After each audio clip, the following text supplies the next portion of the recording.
Hey guys, this is the Too Tall to Handle podcast, episode 6, which is absolutely bananas. Can you believe it, Jana? I know. I'm so excited that this has been like just happening. We No. started this just to have something fun for both of us to do. And now it's like a whole living, breathing thing. Yeah, it's great. Well, we wanted to start this episode not necessarily with an apology, but an explanation, or we just wanted to acknowledge the fact that even though this podcast has a tall theme, we're two tall ladies and we do love talking about our experience with our heights, but we also wanted to be inclusive and have this podcast be something for everybody. So this episode is highlighting our most embarrassing moments, which I think anybody can relate to, of any shape, size, or height. I agree. It's something that we talked about at the beginning. Like, obviously, being tall and living in a world that wasn't necessarily built for us is something that is pretty entrenched in our DNA. But we do recognize that that's not everybody. And we have so many friends of all different shapes and sizes. And they've been some of our best listeners. So we love you guys. Yeah, thanks for hanging in there with us. We really appreciate it. And we see you and we love you. We do. We just wanted to talk about something that was, kind of no one can escape from, really, is the reality of it. Especially me. I can't escape the embarrassment of life. And when you brought it up and Daria was like, oh, I want to talk about embarrassing moments. And I was like, I think I've blocked out so many of mine because I've just smushed them down in my psyche. That was your body protecting you. Oh, you're such a beautiful, classy woman, Janet. There's no way you have any embarrassing moments. Come on. I guarantee I have so many. Like, I wish my sister and my mom and Chris were here to just chime in because they'd be like, remember when? About that time? Well, I can take it away with my most embarrassing moment. See, I feel the same way about you. I'm like, how could anybody as cool as you have so embarrassing many moments? Oh my God, my life has just been one string of embarrassing moments to the next. But all right, I take them with style and grace, everybody. So let me set the scene for you guys. I'm 19 years old, and my mom has this amazing idea. She goes, Daria, you should enter a bikini competition. I was like, oh my God, great, because I wanted to be a model. I said, let's do it. So we drive maybe an hour and a half away from home to a bikini competition. Come to find out, we get there and it is a muscle woman bikini competition. It's like fitness bikini. Fitness bikini. The spray tan, the muscles, the grease. Not me at all. I'm the year of preparation. Yeah. No preparation, no spray tan. I show up, no muscles, unprepared. And I was like, Mom, no, I don't want to do this. Like, please don't make me. And she's like, we drove here. You're doing it.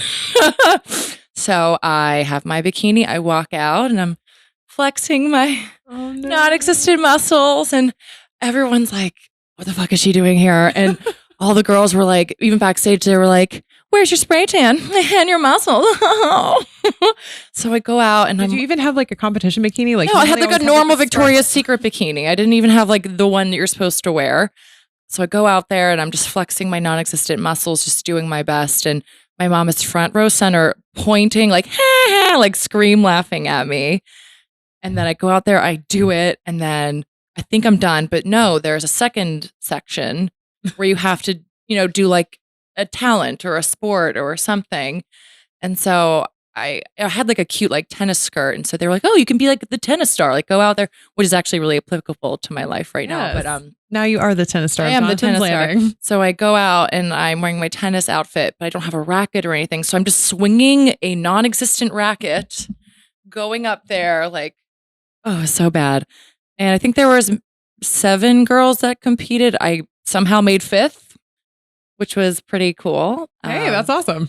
But yeah, that was pretty embarrassing. Oh my God. I mean, that is like a parent thing to do though. Like, I didn't really warm up to that concept of like, hey, I'm an adult. I don't have to be here. Right. Until probably like 2 or 3 years ago. Because as a kid, your parents are like, we paid for this or we drove here. We drove here. You're doing it. Don't have a choice. So yeah, that was absolutely embarrassing. And somebody recorded it in the audience and put it on YouTube with like my name attached to it. So it had thousands and thousands of views. Even when I would apply for a job, some people would find that and look it up and I want to find it immediately. And no. I tracked that person down and berated them and pestered them until he took it down. So it is no longer in existence. Sorry, guys, you can't watch it. Embarrassing moment erased. See, that's what I did, just mentally. Yeah, well, I'm just glad there's no evidence of it besides this podcast. I feel like mine's the opposite. A lot of mine have happened on camera because that's what I do is like my job is I'm either producing or I'm hosting. And most of your life is just in front of the camera. How can you even have an embarrassing moment? You're not allowed to have an embarrassing moment. And they never happen, luckily, like when I'm with like a guest, when I'm interviewing, but they always happen when I do my host intros or host outros. Like mine. Like, hi-ho diddly, listeners. No, but it's great. It's part of your personality. But like, I remember this one time and I was really excited because we'd, been asked by the Hard Rock to like come and film. And I was like, wow, that's like really big client. That's a big deal. And we were going for a living local and our schedule was so tight. So we were just like running as hard as we could. And we needed this one shot walking by their brand new pool. And so I'm trying to be like the very fabulous, like easy breezy. Fabulous in your heels, correct? I was obviously of course in heels. Like the wardrobe, had been, given and everything. So it was like a whole thing and I was very excited. And I'm walking and I'm looking at James and, following the camera and I'm just like, it's a whole vibe and everyone's watching. I'm like, we're just doing the most like, and I just went straight into the pool. Like, I don't know what happened. I don't know if I hit a wet spot, but I just felt my ankle just go like, oh my And so in the frame, you just see me go. Did you see yourself go in the pool or was that off camera? No, I literally just like my legs just left. My legs left the whole shot and my ass just went straight down in the pool. Oh no. It was like the miscongeniality moment. Remember when she was all hot walking out with her purple dress and she falls? Was that you? Yeah, that was me. And James is like, oh, like, because he like can't do anything. And I'm just like sitting there like in the pool, like, oh, and you were all wet. Did you continue? All wet. Yeah, I had to change, but I was like, okay. At least you had to change your clothes. Keep it moving. But it's like in front of all the clients and everybody at the pool, like, they've like blocked it off so that we can film. And it was just like super embarrassing. You know what? When there's a pool involved or like a stage, someone is always bound to fall off or fall in. Yeah. I actually recently had a co-host like drop straight off the back of the stage. Like I felt so bad. It was impressive because she didn't break anything. And then Alexandria, my sister, I remember has like walked off because she thought it was like an infinity pool, that kind of like gradually goes down. It wasn't. It was just the end of the road. And she walked straight and then just went shloomp. Where did she fall into? Just the deep end of the pool. Ooh. Actually, I have a pool one too. It's not the most embarrassing moment of my life, but it was a 4th of July weekend party and everyone was doing like a cool, trick off the diving board and everyone was watching as everyone did it. And my time to shine came and I ran up to the diving board and I slipped on it and just did like a belly flop on the diving board and then just kind of like slithered off into the water. Just all my limbs just like flailing everywhere. And that was a good one. What else? It's always nice when you at least have like, that's the only thing with like some of these things. It's like, there's no escaping. I think one of my worst ones, like anytime your parents have to bring you pants, like it's not a fun time. And I was at this party where I was like, did you pee your pants? Because peeing your pants is cool. No, I did not. Miles Davis. I did rip them. Like, okay, that's not so bad. Rip them, but like the whole, like from like crotch to ass, stem to stern. And it was like this party that was like the cool party. Like there were parents, but they were like low key at the front, like as close as I was getting. Like a house party. Yeah, kind of. And like I remember like having to call my dad, being like, and mom didn't answer the phone, and so I got to tell my father like, can you bring me pants? I ripped my pants. And he's like, how'd you rip them? And I like am just not a very good liar. So I was like, they just ripped. And he goes, pants don't just rip. How'd they rip? And I was like, I don't know, Dad. They just ripped. Can you bring me new pants? He goes, were you dropping it low, Jana? I was. It was like back in the like the middle school, like the grind days. Yeah, where you're just like, woo, like in your knees and your drop, lock, and drop it. Body could sustain a drop low. Wait, actually, your dad is incorrect because pants can just rip. Mine just ripped a couple months ago, just like getting out of my car going to the gas station. He's like, how'd you rip your pants? Like, and I was like, can you just wear new pants? And he's like, I don't know. I was bending and snapping, Dad. Okay, don't worry about it. I need new pants. Yeah. So Dad no one needs to see my underoos. Yeah. God, that was so embarrassing. Because of course he came in. He couldn't just like meet me outside. He was like, Jana, have your pants. No, literally like comes in the door and the lights are all like low. And my dad literally just like sees a light switch and starts like flicking a few on. He's like, it's kind of dark in here. And I'm just like, oh my God. Your kid's playing spin the bottle. My parents had like no chill. They're wonderful people, but like zero chill. When it came to like his daughters, there was no chill at all, ever. Oh my gosh. But Papa Angel is the best, but subtle, he is not. Oh, were you one of those kids that were like embarrassed by your parents or no? Because I don't think I ever was. It was never a time where I was like, Mom, Dad, go away. You're embarrassing me. No, because my parents would have just done more. They'd be like, that, like that would have provoked them. Yeah, exactly. I mean, my dad literally, I remember growing up and he would host like, we had this festival called Come See Me. If you ever go to Rock Hill, we love a good festival. Like, yeah, we do. Could have been Strawberry Queen, hashtag. So was Strawberry Queen like a pageant like in your local town? Yeah. What did that entail? Please tell us. That sounds interesting. So we literally have like a strawberry festival that's like in the town adjacent to ours. And one of my friends, Caroline Wells, like she was Strawberry Queen, but like, there's all sorts of different like pageants. And I've told you before, like I always wanted to be in a pageant. And did you not enter? I've never been in one, like, cause I was either playing or like not here. I moved to Florida, like when my last opportunity. So I'm going to have to, I don't know. Do we have like a Miss Pineapple down here or something? Miss Coconut or Miss Pineapple? We can make it happen. I don't know if I'm Miss Coconut. Sounds like you are. Yeah, you're Miss Pineapple. Okay, I'm Miss Pineapple, but I digress. Anyway, but yeah, we had this like festival called Come See Me, and there still is a frog jump competition. And my dad used to be the grand marshal, so he had this like big foam like green top hat that he would wear, along with like green like capri pants, like the old school golf pants that like came to your knee, and he'd wear green socks. It's a little and, embarrassing. Green jacket with tails. I think that's like why things like maybe don't seem so embarrassing, because like my whole life was like a fucking That's cartoon. So funny. So he was dressed like a frog and doing like a leaping competition. Yeah, he would like, everyone would bring their own frogs and it would see who could leap across the baseball field. Did he win? I was like, oh, he was the grand marshal. Yeah, he judged other people's frogs. Gotcha. Okay. Yeah. That's so but cute. I mean, we're a very like costume driven family. So I guess like the level of embarrassment was like my threshold was just higher, I think.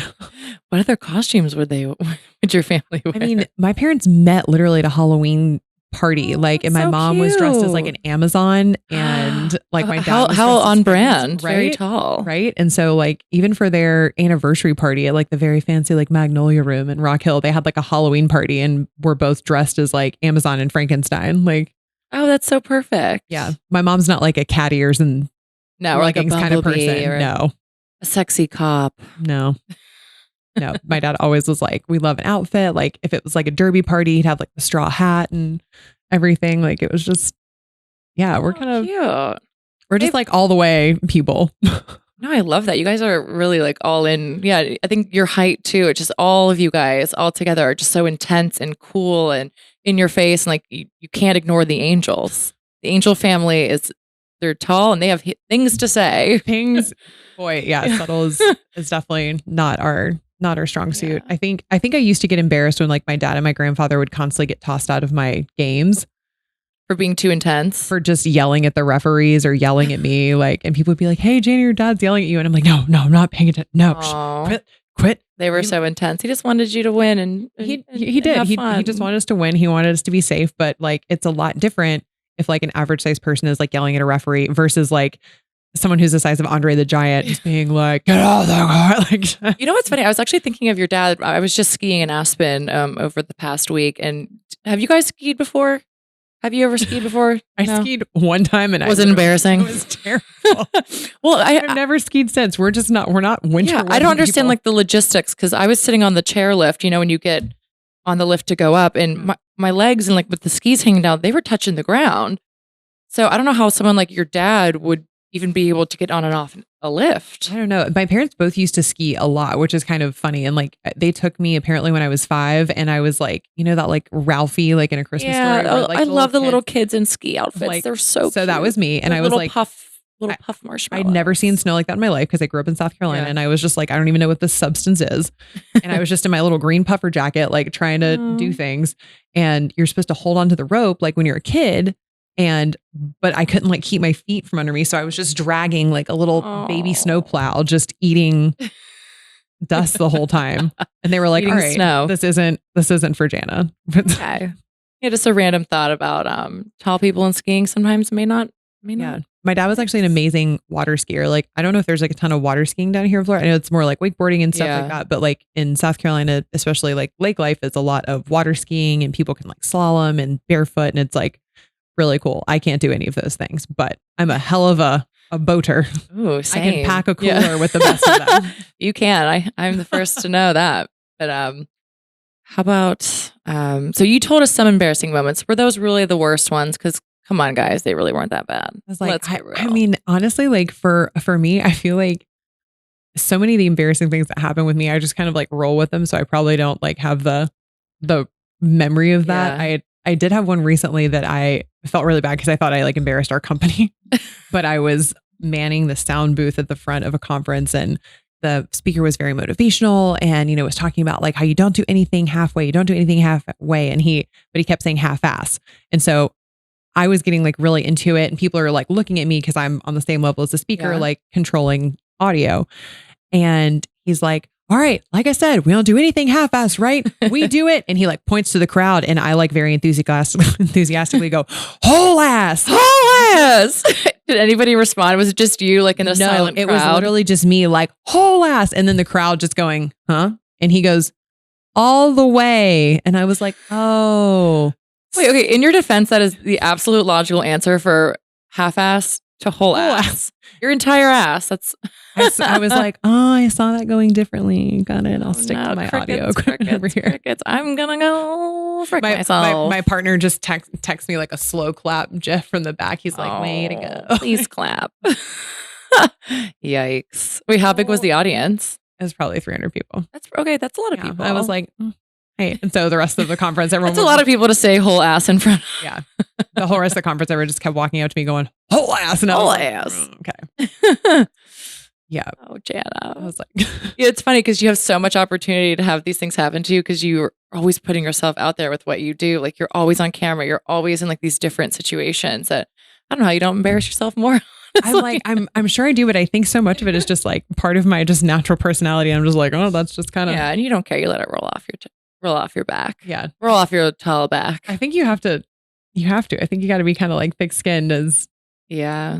When you grow up and you're kind of a spectacle, I think you do kind of have to be a little more chill about it. Speaking of I used to not be. I used to be like a lot more concerned about whatever I thought, and now it's just kind of like, eh. Yeah, I think with age that comes too. You just stop caring about what people think, and everyone's been there. Like we're all humans. We all are embarrassed. We all make mistakes. Yeah. But I was saving my number one most embarrassing moment. I already told you about the bodybuilding, which obviously is horrendous and absolutely horrifying. But I think it was senior year, and every single boy in my high school decided to go to this guy's house who had a quad or like a 4-wheeler, Okay. you ride those things. And there was a jump, and all the boys were doing it, and I wanted to do it. And of course, I was walking up there like all cocky, even though I've never gone off a jump before. And they were like, "You're a girl, like you can't do it." And I was like, "Yeah, I can. Like, watch me." And so every boy in my high school is watching, and I go off the jump, but I hit it wrong. Where like I think only 1 or 2 of the tires hit it. So I'm flying off the jump. I roll the quad, and then somehow it pins me upside down in a tree. Oh my God. I know, it gets worse. I'm pinned upside down in a tree. My shirt is ripped off in the process, so I have no shirt on. And then how I'm pinned upside down by the tree is like by my pant leg. So I'm hanging upside down, no shirt, in front of every boy in my high school. And then I fall out of my pants. So after I'm hanging upside down, no shirt, by my pants, I fall out of said pants. And I'm wearing bright red Christmas snowflake snowman underwear. What month is this? It's in the summer. And I'm just laying on the floor, and everyone is watching the display go down. And it was so pitiful and so embarrassing that, if any of those boys are listening, like, you're welcome. But yeah, it was so bad. Like, I just have this like image of you like, I don't even, like, you could never recreate it. I don't understand how you could flip a quad, a shirt flying off, and then being pinned upside down in a tree. Just falling out of your pants. Falling out of your pants to display your bright red Christmas underwear. Were you okay? I mean, I like broke. I broke something in my hand. I think like my thumb or something. And yeah, but other than that, I was fine. Besides a bruised ego. Man, that's tough. Yeah, I feel like all of my injuries were like, it was just more like accident prone than like really embarrassing. Like, I remember I got hit by a car one time. I like thought That I was sucks. colorblind Oh my because God. it literally like ran me over in Europe. There's nothing worse than having to call your parents and being like, okay, don't worry. I am in the hospital, but like, don't stress. Oh my God. And in another country too. Yeah. Well, the European drivers are a little crazy. They got like the mopeds going. It's like a lawless place. Yeah. But everyone seems to kind of do that in symphony and harmony. Like I was just in Mexico City and people drive like crazy, but there never really seems to be any accidents. Don't know how, but except for when they hit you, apparentally. Yeah, they just ran a red light. In my head, like I created a narrative that like his wife was having a baby and he had to run a red light in my head. Actually, that's what I think too. Like if there's like someone who's like speeding or driving like an asshole, I'm like, they're going to the hospital because their wife is in labor. Yeah, got it. Someone's in labor or someone's in need. So I'm like, okay. But I was wearing sunglasses and one of my lenses popped out. And so I'm like laying on the ground and I remember like waking up and there were just all these people looking at me and I could only see them in full color in one eye. And I was like, oh my God. Am I blind? I was like, oh my God, I lost my vision. Oh my God, that must have been scary for like the millisecond that you felt that way. It was, but like, it was just kind of like weird when I like woke up and was like freaking out. And then somebody literally just kind of was like, just pulled my sunglasses stupid off America. and I was like, okay. Where were you? What country? Spain. Oh, wow. Yeah. See. Yeah. No, that was a great country. Nobody called me a stupid American. Like, yeah. They have lovely people. Oh, good. So I guess that's kind of embarrassing. You know, it's always like embarrassing when you're the spectacle, like when there's like people around you because like you're hurt or I never like that feeling. Yeah. When I told you I went to like the WWE, right, for a tryout. Yeah. And so I dislocated my pelvis when I was there. So I couldn't like walk or get out of the ring. Like, so they literally just had to like drag me like out of the ring. And that was humiliating. Oh my God. Wait, what happened? I literally just did like a forward roll and I think my body was just angry because we hadn't been doing anything athletic since I'd retired from volleyball. And so I'm like going into you just did a barrel roll and just hurt yourself. It was like the front, like flip version. And so I'm just like, boom. And then my whole like hip and everything just was like, and your opponent was like, I didn't even do anything. And I literally was like, help, back, please. So that was pretty embarrassing to have like the most like athletic group of people ever just like kind of drag my limp body like out of a ring. I was like, all right, gosh, I guess I'll go home now. Jeez, all of your embarrassing moments seem to be like you hurting yourself in some way. I'm definitely not like a graceful bird. Yeah, that comes with being tall, is being klutzy as hell. I think I've fallen down the stairs like more times than I can count, to the point where my mom would be like, just don't touch the walls as you're falling down because it'll put fingerprints on the walls. I had that rule in my house too. They were like, don't touch the walls. You can't touch the walls. I would just like, I couldn't even catch myself as I'm falling down the stairs. I'd be at the fear of my mother's wrath. I would just fall down the stairs. So I hope you guys feel a little closer to us and kind of know what we're about. And we want to show our true, authentic selves in this podcast and grow with you guys. Despite it maybe being embarrassing just to talk about. Yeah, you know, the things we do for love. All right, signing out, guys. This is the Too Tall to Handle podcast. For the tall tribe, comes to vibe. Come to vibe every week. Too Tall Tuesdays. Tune in or else. Bye, guys. We'll see you next time. Bye.